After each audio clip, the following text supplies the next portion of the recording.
All right, once again, speaking with U of M Flint economics professor Chris Douglas about what's happening with the economy, the tariffs that the president announced, and the impact this is all having on our markets here, but really on the global markets. Chris, first of all, the tariffs that the president announced a couple days ago, I think we were all expecting the announcement, but I don't know that anybody was expecting exactly what he delivered. Yeah, these tariffs are really unprecedented. They're about double the size of the Smoot-Hawley tariffs that were implemented right before the Great Depression, which caused the stock market crash in October of 1929. So, given the magnitude of tariffs that we're seeing implemented over the last couple of days, it shouldn't be a surprise that we're seeing the stock market reaction that we're seeing. Where the Dow right now is, well below 40,000 points, which, felt unthinkable even as recently as a few weeks ago. Do you anticipate that this is going to last for a while? I know in the past we've seen the president, announce tariffs and then a couple days later through negotiations say, back off, if you will. It doesn't appear that that's what's happening here with this said. What are you forecasting here? Yeah, it's hard to forecast because I never thought we'd get to this point in the first place because it seemed like in his first term, the president was really concerned about the stock market. He always boasted on Twitter when the stock market rose that he had a famous tweet during the Obama administration that if the stock market dropped by 1,000 points over a couple of days, the president should resign. So I always thought that given how much the president cared about the stock market, he would never let things come to this point, but I was wrong about that. So it's really hard to know what's going to happen in the future. It could be the case that cooler heads prevail, these tariffs are removed through some sort of negotiation. And if that's the case, I would expect the stock market to rebound.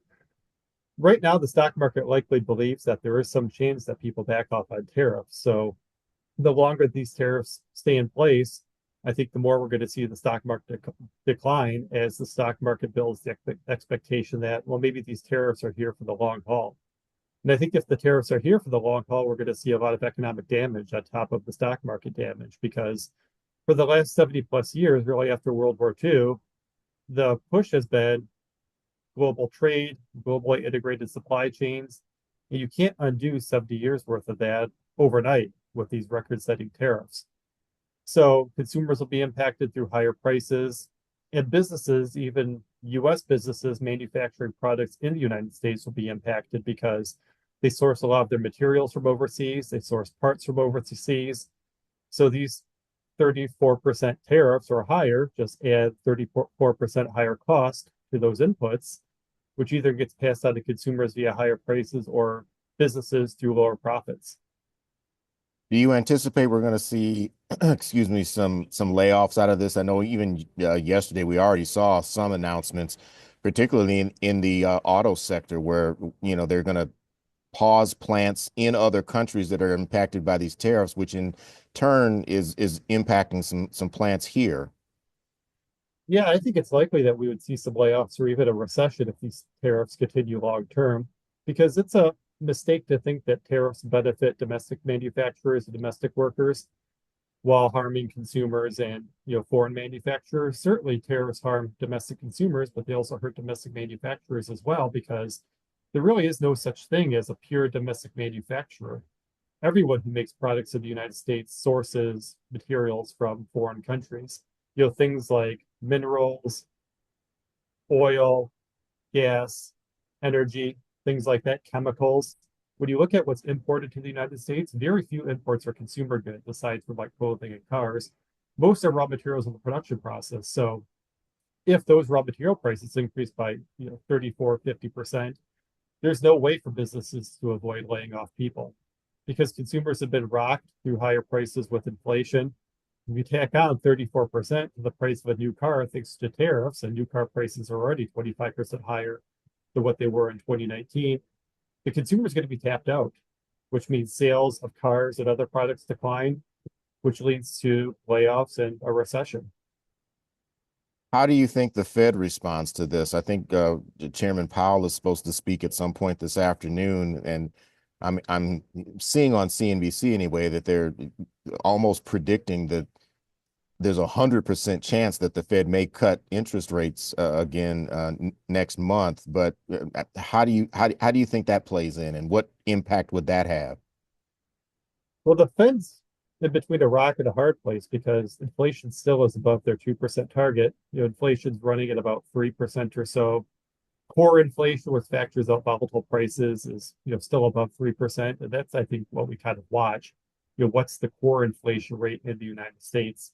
That should be around 2%. It's still a percentage point or so above where it should be, which means that the Federal Reserve really is at a place to cut interest rates. If anything, the Federal Reserve should be keeping interest rates unchanged as inflation continues to come down. So if the Federal Reserve tries to cut interest rates to stimulate the economy, maybe the lower interest rates help offset the higher price of a new car for a consumer, which may offset the loss of auto sales. But that's going to be at a cost of inflation continuing to run hot rather than coming back down to where it was before COVID. And last question, and I don't know how tapped into like sort of the retail side of this that you are more, you're more kind of the general whole economic factors, but are there items that folks could buy now, or should they look at buying now before these things take effect to try to save some money, or would things really work that way?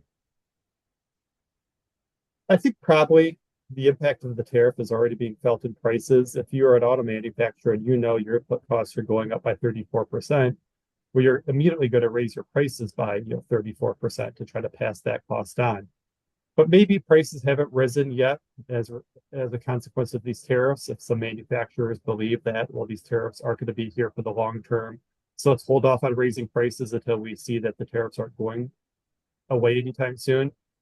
So if you're a consumer in the market to buy anything that's subject to a tariff, maybe a new shirt, new car, could be anything, you know what the price was, say, a month ago. Look at the price right now. If it's basically unchanged, that means the price hasn't reflected the tariff yet. And maybe it's a good idea to buy right now, rather than waiting a month or two.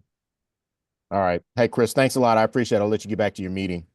Oh yeah, no problem. I'm sure we'll be talking again tomorrow as the market drops another 2,000 points. Let's keep our fingers crossed that this settles down. Right. All right, thanks. Have a good weekend. Hey, thanks. You too.